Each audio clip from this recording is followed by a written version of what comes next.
Some fears protect you. A snake's rattle or a car swerving toward you can save your life.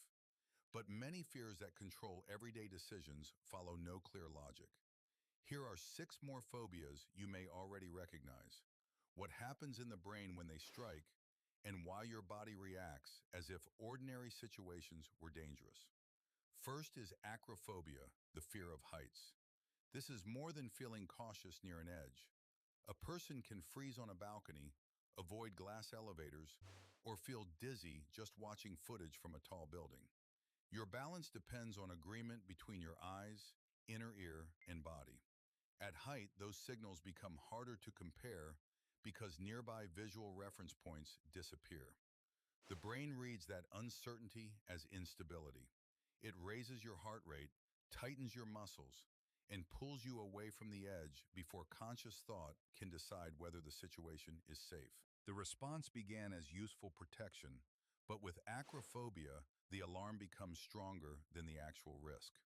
Next is arachnophobia, the fear of spiders. Even a spider smaller than a coin can cause panic, despite posing no danger. Humans notice spider-like shapes unusually quickly, radiating legs, sudden movement, and an unpredictable path. That fast detection may have helped our ancestors avoid venomous animals. But experience and culture also matter. A frightening childhood encounter, a parent's reaction, or years of horror imagery can teach the brain that every spider signals danger. Once learned, the amygdala activates before the thinking brain identifies the species or measures the threat. The body reacts first, logic arrives later. Third is aerophobia, the fear of flying. Many people know that commercial aviation is highly controlled, yet turbulence still makes their hands grip the seat. Flying combines several triggers: height, confinement, unfamiliar noises, and giving control to people you cannot see. Turbulence feels dramatic because the inner ear detects motion while the cabin looks still. The mismatch makes the body uneasy. Then uncertainty fills the gap with worst-case predictions. Every sound becomes evidence. The engine changes pitch, the seatbelt sign appears, and the threat system builds a story. The fear is not really a calculation of probability. It is the discomfort of having no control over what happens next. Fourth is astrophobia, the fear of thunder and lightning. A storm can make adults hide away from windows, track every radar update, or cancel plans long before the first drop of rain. Thunder is sudden, loud, and difficult to predict. Lightning adds a bright flash before the sound, forcing the brain to wait for the impact. That delay creates anticipation, and anticipation can feel worse than the event itself. Children and animals often show the same pattern because abrupt noise automatically triggers the startle response. For most people, repeated safe storms teach the nervous system to settle. With astrophobia, that learning does not fully update, so every storm feels like the first dangerous one. Fifth is Enochlophobia, the fear of crowds. A busy station, concert, or packed store can cause sweating, nausea, and an urgent need to escape. The trigger is not simply the number of people. It is reduced movement, limited personal space, and difficulty locating a clear exit.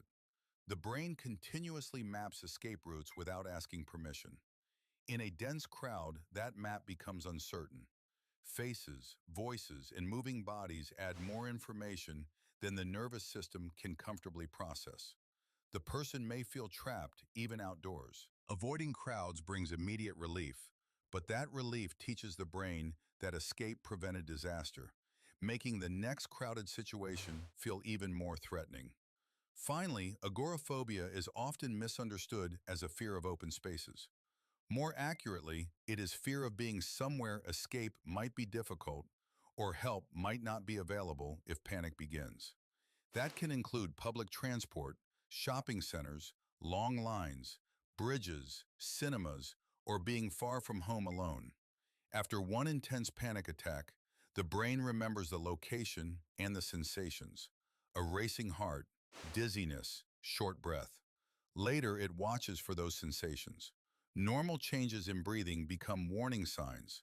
The warning creates more anxiety, and anxiety strengthens the sensations. The person starts avoiding places, then entire routes, until the safe zone becomes smaller. Recovery works by reversing that lesson gradually, showing the nervous system that discomfort can rise and fall without catastrophe. 6 fears, 6 different alarms, and one shared pattern. The brain was built to react quickly, not perfectly. It can mistake height, movement, noise, crowds, or uncertainty for immediate danger. The feeling is real even when the threat is not. Which fear felt most familiar to you? Tell us in the comments and share a phobia we should explain next. Subscribe because there's more nobody's telling you.